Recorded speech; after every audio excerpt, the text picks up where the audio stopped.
नमस्कार, जय हिंद, वंदे मातरम। आप सभी विद्यार्थियों का स्वागत है आपके अपने यूट्यूब प्लेटफॉर्म उदय एजुकेशन में। विद्यार्थियों, आज के इस वीडियो में लेके आया हूँ राजस्थान बोर्ड एग्जाम 2024 की दृष्टि से इम्पोर्टेंट क्लास 8 का आपके इंग्लिश सब्जेक्ट का पेपर जो कि 28 मार्च को होने वाला है, उसकी दृष्टि से वेरी वेरी मोस्ट इंपॉर्टेंट ये प्रश्न पत्र लेकर आया हूँ, जो कि आप सभी विद्यार्थियों के लिए रियल पेपर साबित होने वाला है। तो आप सभी विद्यार्थियों से निवेदन रहेगा, वीडियो को अंत तक देखिएगा, वीडियो को लाइक और अभी तक आपने चैनल को सब्सक्राइब नहीं किया है तो विद्यार्थियों चैनल को सब्सक्राइब जरूर कर देना है, क्योंकि आपके कक्षा 8 बोर्ड परीक्षा की पूरी तैयारी मैं इसी चैनल पे आपके लिए करवाने वाला हूं। सभी विषय के पेपर इसी चैनल पे अपलोड करने वाला हूं, तो आप सभी पहले चैनल को सब्सक्राइब कर लीजिएगा और साथ ही वीडियो को लाइक भी कर दीजिएगा। विद्यार्थियों, इस पेपर को पूरा देखना है, पूरा पेपर मैं उत्तर सहित लेकर आया हूं और आप सभी के लिए रियल पेपर साबित होने वाला है। ऐसा प्रश्न पत्र आपको कहीं पर भी देखने को नहीं मिलने वाला है, तो बिल्कुल आप इस वीडियो को अंत तक जरूर देखिएगा। चलिए पहले प्रश्न की ओर बढ़ते हैं। पहला प्रश्न है, I looked the eyes of the fridge officer. तो इसमें आपको सही सेंटेंस है वो भरना है, आफ्टर ऑफ इनटू फॉर। तो इसमें आपका आएगा इनटू, ठीक है ना। ऑप्शन नंबर सी इसका सही आंसर रहेगा, I looked into eyes of the fridge officer, ठीक है ना। तो इस तरह से इसमें आपको ये भरना है। फिर उसके बाद में अगला प्रश्न है, बिपिन बाबू सिंगेड एंड सुक हेड। तो इसमें आपका हीज आएगा, यानी ऑप्शन नंबर बी रहेगा इसका सही आंसर। आपको इसमें हीज भरना है, ही, हीज, हिम, सी, ये सारे के सारे ऑप्शन हैं, इनमें से आपको सही उत्तर का चुनाव करना है। तो इस बार आपके जो अबजद के यानी एबीसीडी के जो प्रश्न हैं वो 7 आएंगे, ध्यान रखना। यहाँ पे मैं 7 बता रहा हूँ, तो आप बिल्कुल आपके बोर्ड के एग्जाम में भी 7 प्रश्न आएंगे 101%। फिर उसके बाद में तीसरा प्रश्न है, there is cloud in the sky it rain today. तो इसमें आपका आएगा may, it may rain today. तो इसमें विल, वुड, कुड और मे, तो इसमें मे आपका सही आंसर रहेगा। फिर उसके बाद में चौथा प्रश्न है, which of the underline letters sound A following word have a different sound. आपको डिफरेंट साउंड है वो आपको इसमें से चुनाव करना है। इनमें से डिफरेंट साउंड यानी अलग ध्वनि है वो किस में आ रही है, जैसे कि पहला है प्लेन, दूसरा टेक, तीसरा वेट और चौथा है लेट। तो इसमें सब में ए की मात्रा आ रही है, लेकिन इसमें आ की आ रही है, प्लान, ठीक है ना। तो इसलिए आपका सही आंसर क्या होगा, ऑप्शन नंबर ए रहेगा इसका सही आंसर। आराम से जो डिफरेंट साउंड वाला प्रश्न है उनको आपको 3-4 बार शब्दों को पढ़ना है, फिर उसके बाद में आपको सही आंसर देना है। फिर उसके बाद में अगला प्रश्न है विद्यार्थियों, पांचवा, which of following is not related to classroom. इनमें से आपको बताना है कि क्लासरूम से संबंधित कक्षा कक्ष से संबंधित कौन नहीं है। जैसे कि डस्टर, आपको पता है डस्टर तो ज़रूरी है, क्लास के रूम के अंदर होता है। चौक यानी चौक होती है, ब्लैक बोर्ड यानी बोर्ड होता है, वो भी क्लास के अंदर होता है। लेकिन बेड यानी बिस्तर है, वो उसकी ज़रूरत क्या है क्लासरूम में, तो इसका सही आंसर क्या होगा, बेड, यानी ऑप्शन नंबर डी रहेगा इसका करेक्ट आंसर। फिर उसके बाद में अगला प्रश्न है, जोडी वाज होनेस्ट बॉय। तो इसमें एन आएगा, ठीक है ना। आपको इसमें भी सेंटेंस सही करना है। तो जोडी वाज एन हॉन्टेंस बॉय, ठीक है ना। तो इसमें आपका ऑप्शन नंबर बी रहेगा इसका सही आंसर। फिर उसके बाद में अगला प्रश्न है, प्रश्न संख्या 7, the meaning of word squared. Squared की मीनिंग आपको बतानी है, तो इसमें स्क्वायर्ड की मीनिंग ऑप्शन नंबर बी इसका सही आंसर रहेगा। तो विद्यार्थियों, ये 7 ऑब्जेक्टिव टाइप के क्वेश्चन थे। अब आगे के क्वेश्चन देखें उससे पहले आपसे एक बार पुनः निवेदन रहेगा, अभी तक आपने चैनल को सब्सक्राइब नहीं किया है तो चैनल को सब्सक्राइब जरूर करें, और आप इस वीडियो को कहाँ से देख रहे हैं कमेंट करके जरूर बताएं, अपना नाम भी जरूर लिखें। फिर उसके बाद में बढ़ते हैं अगले प्रश्न की ओर, very short answer type question, यानी बिल्कुल शॉर्ट में आपको आंसर देना है, छोटे शब्दों में देना है। तो इसमें देखिए क्वेश्चन संख्या 8 to 11, complete the passage given below using the correct word from the brackets. यानी जो यहाँ पे ब्रैकेट्स में कोष्टक में जो दे रखे शब्द हैं इनका प्रयोग करते हुए आपको यहाँ पे प्रश्न संख्या 8, 9 और 10 और 11 तक के उत्तर देने हैं। ये एक पैसेज है, इनको आपको सही व्यवस्थित क्रम में जमाना है। तो आराम से आप पढ़िए, I had no idea that.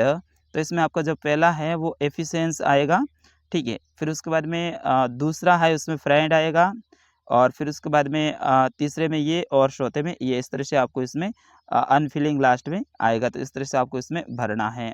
फिर उसके बाद में 12वां प्रश्न है, write the plural from the following word, यानी इनका बहुवचन बनाना है। प्लूरल का मतलब होता है बहुवचन, जैसे कि कंट्री। कंट्री का मतलब क्या होता है, कंट्री का मतलब होता है देश। तो यहाँ पे कंट्रीज़ हो जाएगा, कई सारे देश हो जाएंगे। और फिर उसके बाद मैन है, मैन का मतलब आदमी होता है, तो आदमी का बहुवचन आदमी ही होता है, आदमियाँ नहीं होता है, ठीक है ना। तो इसमें मैन का मैन ही लिखना है, MAN, तो ये भी आपको ध्यान रखना है। अगला प्रश्न है, write the missing letter in the following word. इन जो शब्द हैं इसमें मिसिंग लेटर हैं उनको भरना है। जैसे कि ALL लिखा हुआ है, फिर उसके बाद मिसिंग लेटर, फिर W और फिर मिसिंग लेटर, फिर D। तो ये अलाउड की मीनिंग है, ठीक है ना, अलाउड।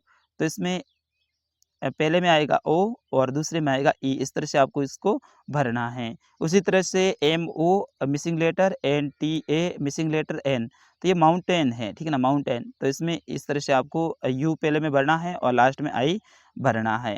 तो इस तरह से आपको ये मिसिंग लेटर भरना है। तो ये भी आपके प्रश्न 2 नंबर का आने वाला है। फिर आपको बताऊँगा आगे जो आपके पैसेज आने वाला है उनके बारे में इम्पोर्टेंट मैं जानकारी दूँगा, तो आप वीडियो को अंत तक देखिएगा।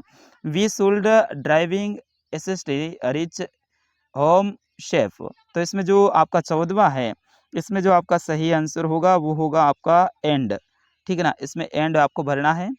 और फिर उसके बाद में 15वां है, arrange word in proper order to make meaningful sentence.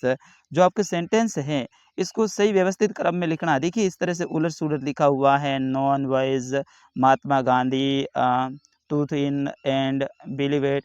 तो इसमें आपको सही व्यवस्थित क्रम में लिखना है। जैसे कि Mahatma Gandhi believed in truth and non, ये जो है आपका इस तरह से इसको व्यवस्थित करना है। और फिर दूसरा इसको भी इस तरह से आपको व्यवस्थित करना है। 16वां प्रश्न है, fill in the blanks with the help of word given in the brackets. यानी ब्रैकेट्स में जो शब्द दे रखे हैं, कोष्टक में दे रखे हैं, इनकी सहायता से इनको भरना है। तो पहले में अप्लाई और दूसरे में अवॉइड हो जाएगा। इस तरह से इसमें आपको भरना है। फिर उसके बाद में मैंने कहा ना मैं पैसेज से संबंधित आपको महत्वपूर्ण जानकारी देने वाला हूँ। तो इस बार आपके पैसेज हैं विद्यार्थियों 3 आएंगे। कितने आएंगे? 3 पैसेज आएंगे। और तीनों पैसेज मिला के 2 पैसेज आपके 10-10 नंबर के आने वाले हैं और 1 पैसेज है आपका 11 नंबर का आएगा। यानी तीनों पैसेज मिला के 31 नंबर के आने वाले हैं। और इन पैसेज में जो भी प्रश्न पूछे जाते हैं उनके उत्तर आपको पैसेज में से ही ढूंढ के देना है।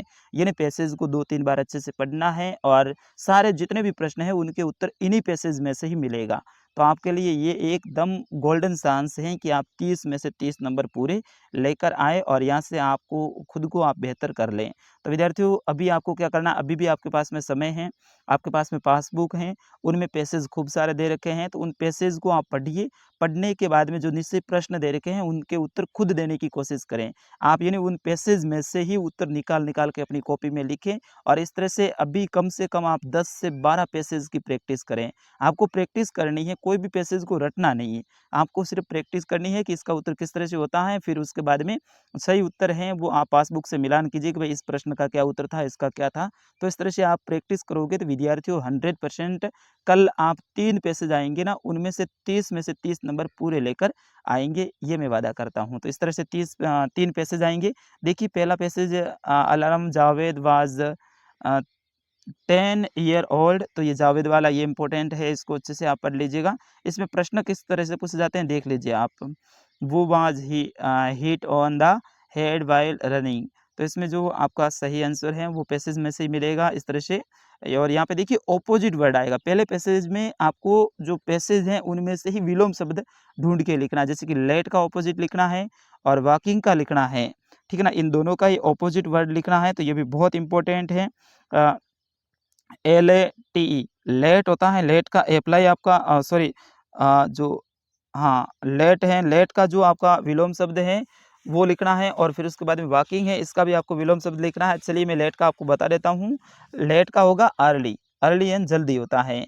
और वॉकिंग का मतलब होता है चलना, चलने का क्या होगा स्लीपिंग यानी सोना। तो इस तरह से आपको इसमें विलोम शब्द लिखने हैं। फिर 18वां प्रश्न भी है इस तरह से आएगा। और फिर उसके बाद में 19वां प्रश्न है, ये फिर से पैसेज का आने वाला है और ये आपके पैसेज हैं 19वां और 20वां ये प्रश्न है ना, ये पैसेज आपके आएगा 11 नंबर का। तो ये भी बहुत इंपॉर्टेंट है, इसमें इस तरह से प्रश्न पूछे जाएंगे। और फिर उसके बाद में देखिए एक शब्द में आपको लिखना है, ये भी आपके लिए बहुत इंपॉर्टेंट रहेगा, ठीक है ना। 20वें प्रश्न में ये आएगा। फिर उसके बाद में 21वां और 22वां भी पैसेज का है और ये भी आपके 10 नंबर का पैसेज आने वाला है, ठीक है ना। फिर उसके बाद में 23वां प्रश्न, इसको मैं समझा देता हूँ। Arrange the following sentence in correct sequence, यानी यहाँ पे जो 5 सेंटेंस दे रखे होंगे, उन 5 में पाँचों को आपको सही व्यवस्थित में लिखना है। मान लो कि दूसरे नंबर का है, इसको पहले पे लाना पड़ेगा, और चौथा है, इसको दूसरे पे। इस तरह से आपको सही व्यवस्थित क्रम में लिखना है। तो ये भी बहुत इंपॉर्टेंट रहने वाला है, ठीक है ना। तो सेंटेंस को सही व्यवस्थित करना, ये आप आराम से याद कर लेना। और फिर उसके बाद में आपका एप्लीकेशन और लेटर 10 नंबर का आएगा। कितने नंबर का आएगा विद्यार्थियों? एप्लीकेशन और लेटर इस बार आपके 10 नंबर का आने वाला है। पिछली बार जो आपका लेटर और एप्लीकेशन है वो 6-7 नंबर का आता है, लेकिन इस बार आपके 10 नंबर का आएगा। तो अच्छे से आपको याद करना है। जैसे कि imagine you are Nita, your friend Lakhni Lekhni has sent you a gift on your birthday. Write a letter to your friend thanking him from the birthday gift. यानी आप अपने मित्र को बर्थडे गिफ्ट के बारे में बताने के लिए एक पत्र लिखना है। यू में use the following points, in point का प्रयोग आपको करना है उस लेटर के अंदर। तो लेटर है आपके 10 नंबर का आएगा। अगर लेटर नहीं आता तो आप प्रार्थना पत्र लिख सकते हैं, आराम से लिखिए। Imagine that you are Geeta या Gopal reading a in Agarwal senior secondary school Bikaner, you are suffering from the fever, write application for leave. यानी आप गीता या फिर गोपाल हैं और आप Agarwal senior secondary school Bikaner में पढ़ते हैं।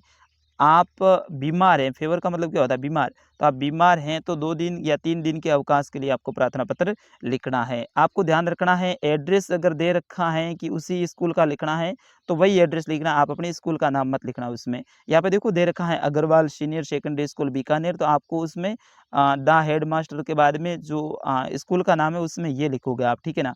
और आपका नाम है यहाँ पे गीता लिखोगे या फिर गोपाल लिखोगे, ठीक है ना। आपका खुद का नाम वहाँ पे नहीं लिखोगे, इस बात का भी आप ध्यान रखना है। तो ये भी आपके 10 नंबर का आएगा। फिर उसके बाद में 25वां प्रश्न है, right A short paragraph an annual function. आपको एनुअल फंक्शन जो होता है ना विद्यालय के अंदर, उसके ऊपर आपको शॉर्ट पैराग्राफ लिखना है 100 शब्दों में। 10 नंबर का आएगा शॉर्ट पैराग्राफ। ये भी वेरी वेरी मोस्ट इंपॉर्टेंट है, 10 नंबर का आएगा, विद्यार्थी ध्यान रखना है। इन शब्दों का उपयोग करना है, जैसे कि स्कूल, आउटरम, chief guest, dance, group song, prize और थैंक एड। तो इन शब्दों का उपयोग करना है। तो आराम से आप लाइन बना सकते हैं। प्रत्येक लाइन में एक-एक ये इन शब्दों का यूज़ करते हुए आराम से आप 10 लाइन बना सकते हैं। अगर ये नहीं आता है तो write a story about 70 to 80 word with help of the given outline. यानी ये देखो, ए फॉक्स ऑन हंगरी, ये हंगरी फॉक्स वाली जो आपकी स्टोरी है अच्छे से याद कर लेना, ठीक है ना। ग्रेप्स वाला है वो भी आप आराम से याद कर लेना। थर्स्टी क्रो है उसको भी आराम से याद कर लेना। इन 2-3 स्टोरी को रट लेना आपको, ठीक है ना। और आराम से ये जो खाली जगह है इनमें भरना है, और इनको सही से भरेंगे तो यहाँ पर भी आपके 10 नंबर मिल जाएंगे। तो विद्यार्थियों ये था इंग्लिश का पेपर। अगला पेपर भी बहुत जल्द लेकर आने वाला हूँ।